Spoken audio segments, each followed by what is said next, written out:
जय श्री कृष्ण। आप सभी को शुद्ध ज्येष्ठ मास शुक्ल पक्ष की ढेरों शुभकामनाएं। प्रिय भक्तों, दुनिया में कुछ अलग करना है तो दुनिया से कुछ अलग जानना भी पड़ेगा, और गीता से बड़ा कोई ज्ञान नहीं।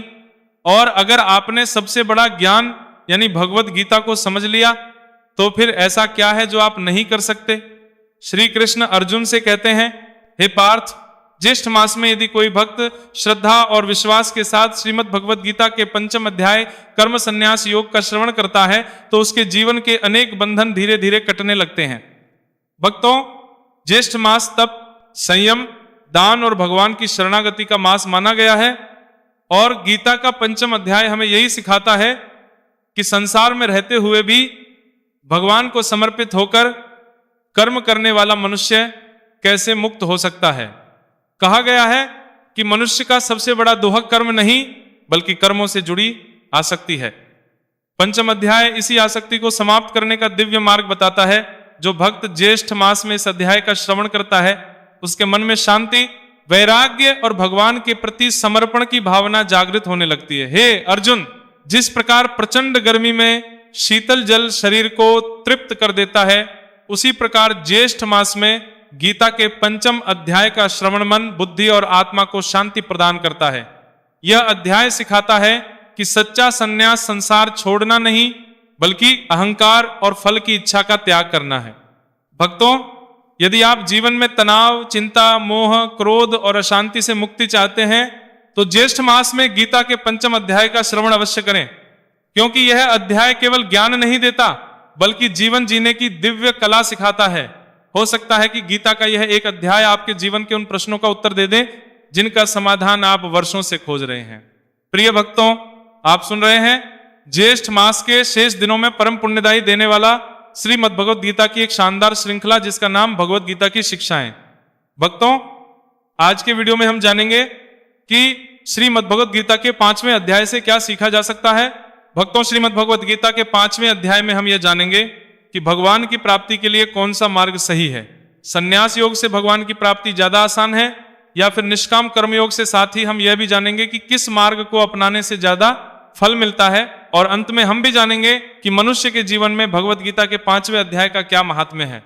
तो चलिए भक्तों, सुनते हैं श्रीमद् भगवत गीता का अध्याय 5। श्रीमद् भगवत गीता अध्याय 5, कर्म संन्यासियों। अर्जुन कहते हैं, हे प्रभु, कभी आप संन्यास माध्यम से कर्म करने के लिए कहते हैं और कभी निष्काम माध्यम से कर्म करने के लिए कहते हैं।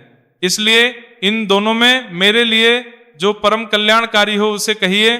श्री भगवान ने कहा, संन्यास माध्यम से किया जाने वाला कर्म और निष्काम माध्यम से किया जाने वाला कर्म, ये दोनों ही श्रेय को दिलाने वाला है, परंतु संन्यास माध्यम की अपेक्षा निष्काम कर्म योग श्रेष्ठ है।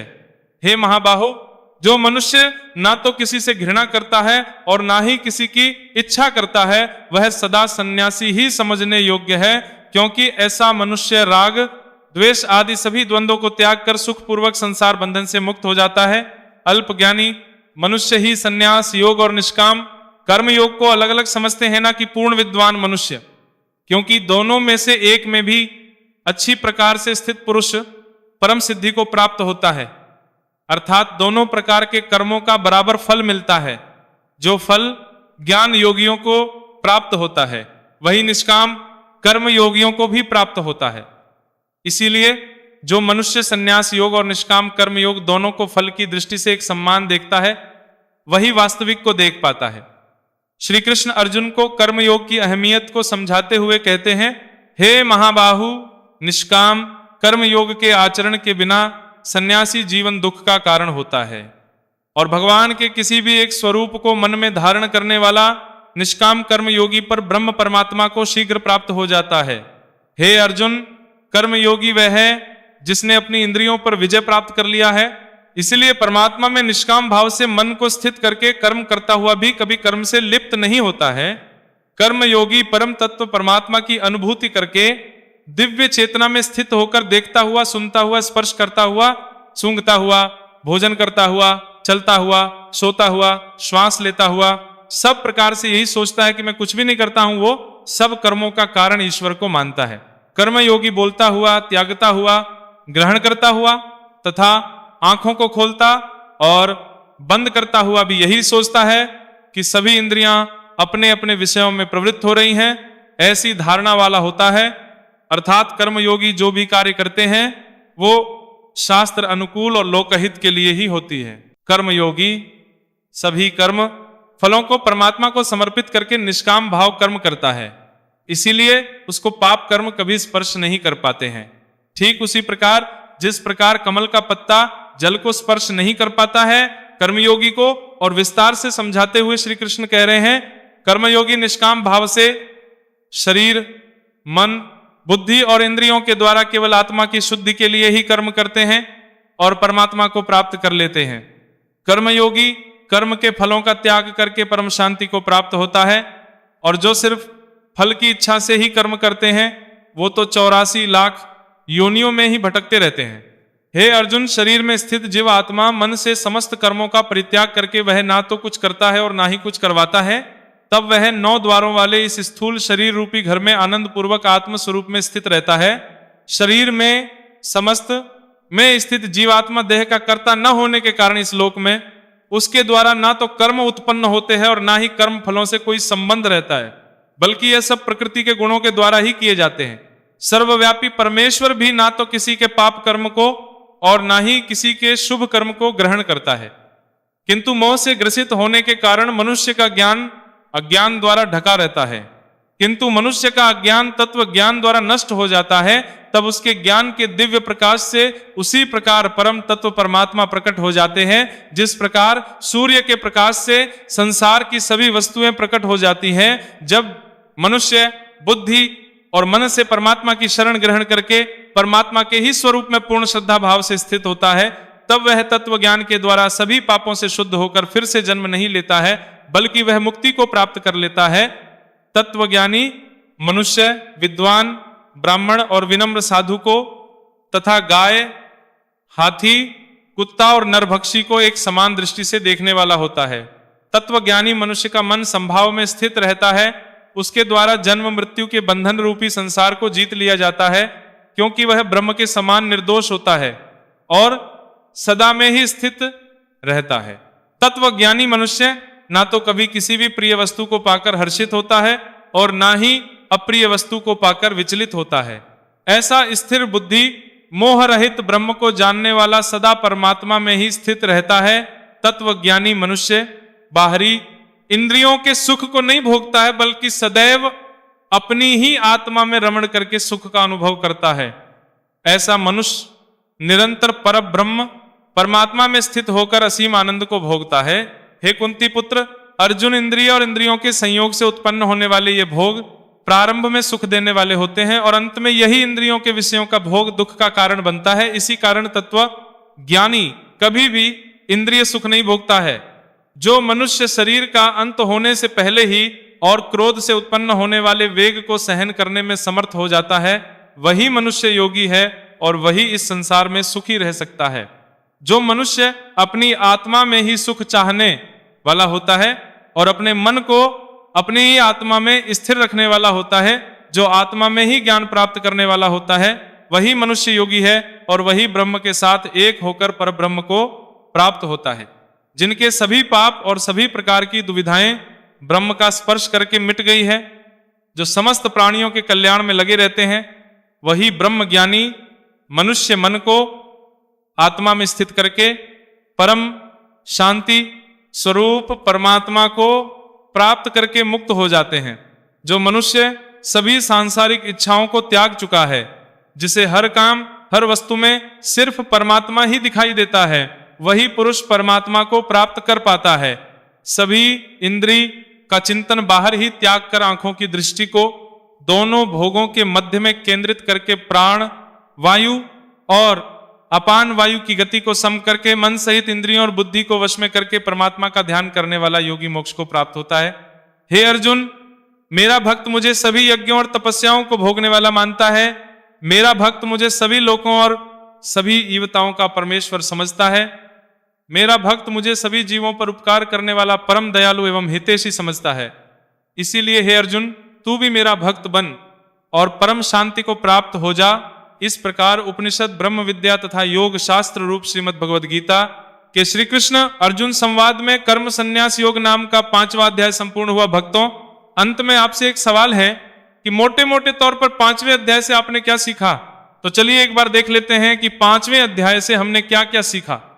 भक्तों, 5वें अध्याय से हमने सीखा कि सच्चा सन्यास बाहरी कर्मों का त्याग नहीं बल्कि फल की इच्छा का त्याग है। कर्मयोग और सन्यास योग दोनों ही मार्ग मोक्ष की ओर ले जाते हैं, लेकिन कर्मयोग सर्वश्रेष्ठ है, अर्थात कर्म हुए फलों का त्याग करना ही श्रेष्ठ है। हमने यह भी सीखा कि सच्चा सन्यास मन का त्याग है, कर्मों का नहीं।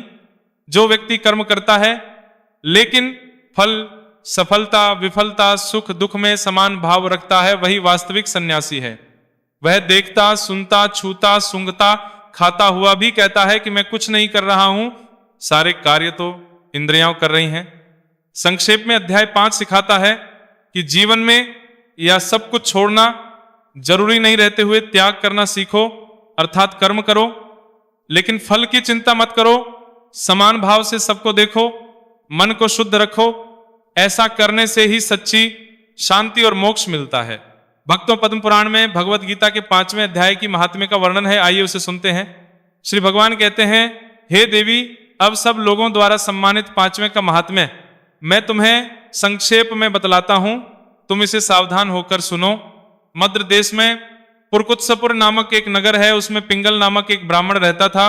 वह वेदपाठी ब्राह्मणों के विख्यात वंश में जो सर्वदा निष्कलंक था उत्पन्न हुआ था, किंतु अपने कुल के लिए उचित वेद शास्त्रों के स्वाध्याय को छोड़कर ढोल बजाते हुए उसने नाच गान में मन लगाया। गीत, नृत्य, बाजा बजाने की कला में परिश्रम करके पिंगल ने बड़ी प्रसिद्धि प्राप्त कर ली और उसी से उसका राजभवन में भी प्रवेश हो गया। वह राजा के साथ रहने लगा, स्त्रियों के सिवा और कहीं उसका मन नहीं लगता। धीरे धीरे अभिमान बढ़ जाने से निरंकुश होकर वह राजभवन में सिवात रहने लगा। राजभवन एकांत में राजा से दूसरों के दोष बतलाने लगा। पिंगल की एक स्त्री थी जिसका नाम अरुणा था। वह नीच कुल में उत्पन्न हुई थी और कामी के साथ विहार करने की इच्छा से सदा उन्हीं की खोज में घुमा करती थी। उसने पति को अपने मार्ग का बाधा समझकर एक दिन आधी रात में घर के भीतर ही उसका सिर काटकर मार डाला और उसकी लाश को जमीन में गाड़ दिया। इस प्रकार प्राणों से वियुक्त होने पर वह यमलोक पहुंचा और भीषण नरकों का उपभोग करके निर्जन वन में गिद्ध हुआ। अरुणा भी भगंद्र रोग से अपने सुंदर शरीर त्याग कर घोर नरक भोगने के पश्चात उसी वन में सुखी हुई। एक दिन वह दाना चुगने की इच्छा से इधर उधर फुदक रही थी। इतने में ही उस गिद्ध ने पूर्व जन्म के बैर का स्मरण करके उसे अपने तीखे नखों से फाड़ डाला। सुग्गी घायल होकर पानी से भरी हुई मनुष्य की खोपड़ी में गिरी। गिद्ध पुनः उसकी ओर झपटा। इतने में ही जाल फैलाने वाले बहेलियों ने उसे भी बाणों का निशाना बनाया। उसकी की पत्नी उस खोपड़ी के जल में डूब कर प्राण त्याग चुकी थी। फिर वह क्रूर पक्षी भी उसी में गिरकर डूब गया। यमराज के दूत उन दोनों को यमलोक में ले गए। वहां अपने पूर्वक पाप कर्म को याद करके दोनों ही भयभीत हो रहे थे। तदनंतर यमराज ने जब उनके घृणित कर्मों पर दृष्टिपात किया तब उन्हें मालूम हुआ कि मृत्यु के समय अकस्मात खोपड़ी के जल में स्नान करने से इन दोनों का नष्ट हो चुका है। तब यमराज ने उन दोनों को मनोवांछित लोक में जाने की आज्ञा दी। ये सुनकर अपने पाप को याद करते हुए वे दोनों बड़े विस्मय में पड़े और पास जाकर धर्मराज के चरणों में प्रणाम करके पूछने लगे, भगवान, हम दोनों ने पूर्व जन्म में अत्यंत घृणित पाप का संचय किया है, फिर हमें मनोवांछित लोकों में भेजने का क्या कारण है? यमराज ने कहा, गंगा के किनारे वट नामक एक उत्तम ब्रह्मज्ञानी रहते थे। वे एकांतवासी, ममता रहित, शांत, विरक्त और किसी से भी द्वेष ना रखने वाले थे। प्रतिदिन गीता के 5वें अध्याय का जप करना उनका सदा नियम था। 5वें अध्याय को श्रवण कर लेने पर महापापी पुरुष भी सनातन ब्रह्म का ज्ञान प्राप्त कर लेता है। उसी पुण्य के प्रभाव से शुद्ध चित्त होकर उन्होंने अपने शरीर का परित्याग किया था।